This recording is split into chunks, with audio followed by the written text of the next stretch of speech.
So here's a dilemma, a challenge, a problem for you to solve. Let's do a comparison. Let's think of there's people who are farmers working at farms. So they're planting crops, bringing produce to the grocery stores. There's other people that are working in construction. They're building homes. They're contributing to creating places for people to live.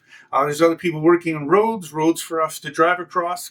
But let's compare this to people who are basically living off of the stock market who have lots of money. Consider someone who has $500,000 to invest in the stock market, can call up a broker, invest, buy some Apple, Amazon, whatever it happens to be. The average rate of return for the stock market has been 10%. But let's consider, so someone buys $500,000 worth of stocks. They can make $30,000, $40,000, $50,000. They can make as much or even more than some farmers do, more than some people who are working in restaurants do by doing absolutely nothing. Somebody working in a restaurant has to work there all year long, has to go to this job day after day after day, while somebody playing the stocks, who has a lot of money to play with, can do absolutely nothing beyond just buying a stock. And they can rake in as much money doing that. And of course, this is multiplied many times over when people have a lot of money. Now let's consider that what if they have inside information and they can play the stocks? What if you have $500,000 and you know the stock is going to crash? So you can sell that stock. Then before it goes up again, you can buy the stock back in.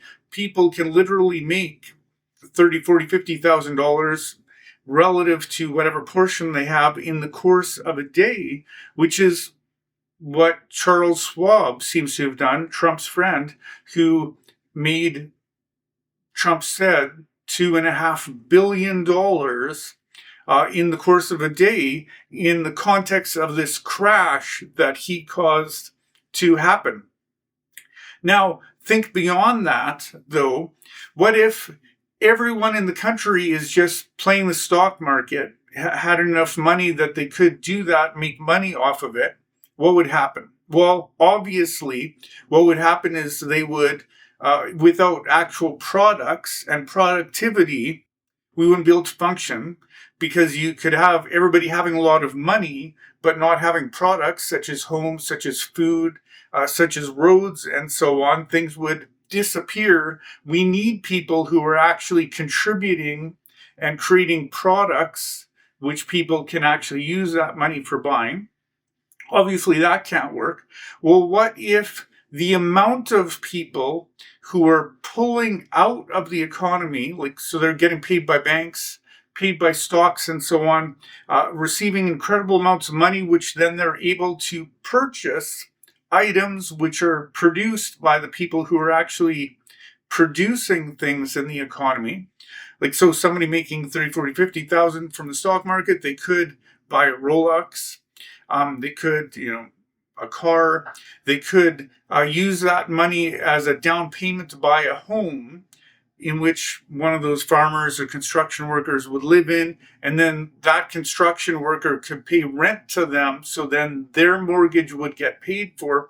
What if the amount of people who are pulling out of the economy this amount of money from the stock market, these amounts of money from the banking system, just becomes too great? The problem is if there's too many people pulling out of the economy without putting into the economy, or pulling too much out of the economy, obviously a lot of people are going to suffer as a result. So the question is, this is a problem for Democrats and for Republicans. Now, I would say that the Democrats are trying to do something. The liberals are trying to do something about this problem, but would you say it's enough? Or would you say what the Republicans are doing, which is fine, which is basically just lowering taxes for the wealthiest people, so then they can pull even more out of the economy without having to contribute back into the economy? What's the solution to this?